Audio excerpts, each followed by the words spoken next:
start. I am deeply concerned that there has sometimes been a controversy over what are termed interstate river waters. I am sure that technical solutions can be found to safeguard the legitimate interests of every region or state, and that these matters are best considered in a rational and scientific manner rather than on the basis of emotion.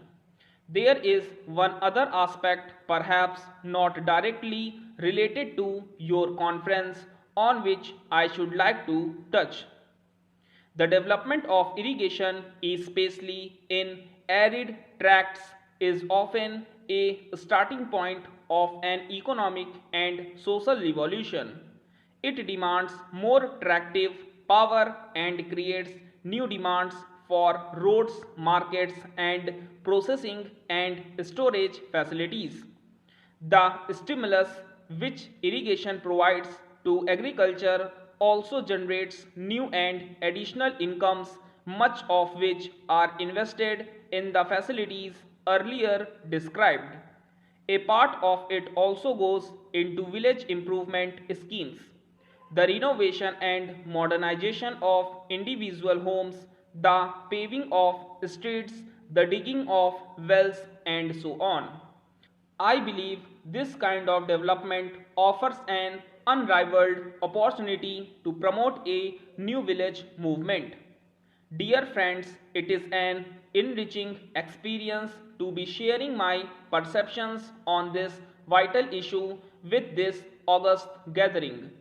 I am particularly pleased to join you at this Tata Memorial Lecture. Before I start my presentation, I wish to congratulate Dr. Bharat Ramji and his team at Population Foundation of India for taking this initiative. The foundation and the Parliamentarians Forum for Human Development, of which I am the founder chairperson, have been interacting on issues of social importance. We always value the input by the Population Foundation of India during the interactions organized by Parliamentarians Forum. JRD Tata, in whose name this lecture series has been organized, was a visionary. An eminent industrialist, though from a different school of economic thought, he was never oblivious of the social responsibilities of a conscious citizen. He joined government's efforts for the economic reconstruction and industrialization. But in order to ensure that society was able to avail the fruits of economic development as also to sustain the growth, it is essential to contain our ever increasing numbers and use the available resources for the optimum benefit of the people. It is gratifying to know that this logic evokes a concerted response in favor of the need to arrest the population growth. The Parliament has unequivocally endorsed the necessary steps in this direction. Legislature across the party lines is clear in approving the responses. I will start my lecture with an observation made by Bonner on Malthus. He was the most abused man of the age, put down as a man who defended smallpox, slavery, and child murder, who thought the world so badly governed that the best actions do the most harm, who shot took all the romance out of life. Today his fears are coming true. He had just warned us about impending man-made calamity of numbers, though there are a few to suggest that there is still a scope for higher population growth rate. They argue that the annual rate of population growth for last 8,000 years, roughly from the Paleolithic age, has been only 0.06% annually. They further inferred that this figure was far less than 3% annual growth rate required to meet Malthusian geometric rate of progression to double each successive generation. I wonder if such suggestion will only take us to the beginning of our end. I shall give a few facts and projections, and they indeed betray any romance in the present scenario. Though the mankind was the latest creature among the biodiversity, its numbers have grown rapidly. It is alarming that the rate of growth is ever increasing. In 1798, when he was writing his essay on population, the global population was barely 1 billion. Ever since, due to industrialization and technological revolution, the population has risen to an ever increasing rate. In the following 100 years, the world population doubled to 2 billion, and further following half century from 1925 to 1975 it doubled again to touch 4 billion.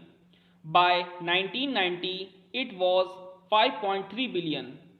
Even though there is a decrease in the overall growth rate of population from 1971 onwards, according to UN projections, by 2025 the earth will contain a population of around 8 billion people and the global population stabilizes as 11 billion people in the second half of the next century.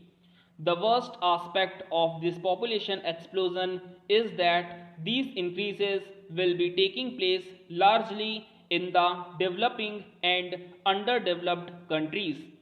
It has been projected that from now to 2025, around 95% of all global population growth will take place in these countries. At current rate of population growth, we should plan to accommodate a workforce of around 3 billion of people in developing countries by 2025. This means these developing economies should be able to cater the need to around 40 million new jobs every year. These countries have comparatively low industrial production. A high domestic consumption leaves minimal surplus in the economy. Secondly, it is observed that in the countries with large population, the share of primary sector is higher in the economy.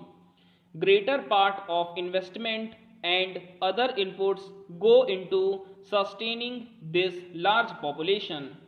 This does not leave enough of investable surplus.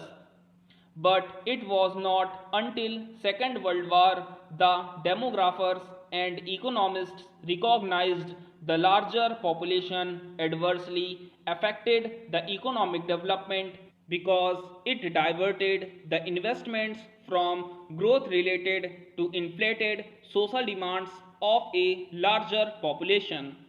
In this context of developing countries, the population explosion will intensify the crisis of social security and sustainable development, urbanization, and urban poverty.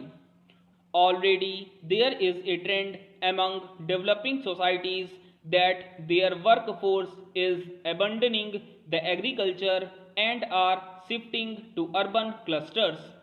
In 1985, around 30% of the population of developing countries was living in urban areas, which shall go to 60%. Stop.